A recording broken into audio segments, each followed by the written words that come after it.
Hello everybody, welcome back. Today as well I've got another video. In this video I'll show you how you can unhide comments on Instagram, but before that please do make sure to like our video, subscribe our channel, and yes, without any further delay we'll simply go ahead and step into our video. For that matter, what you're going to do is simply going to go ahead, first of all, access your Instagram app in your mobile phone.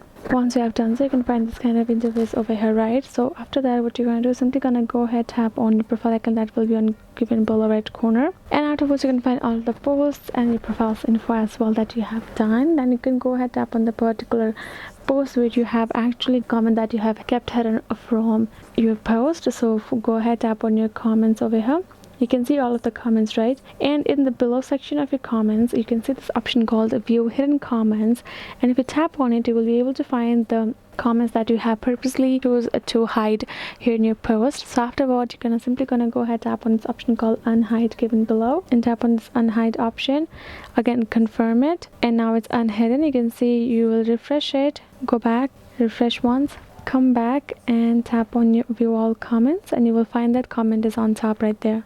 So this will be it, guys. I hope this video was helpful to you all. Thank you so much for watching, and I'll see you guys in our next video.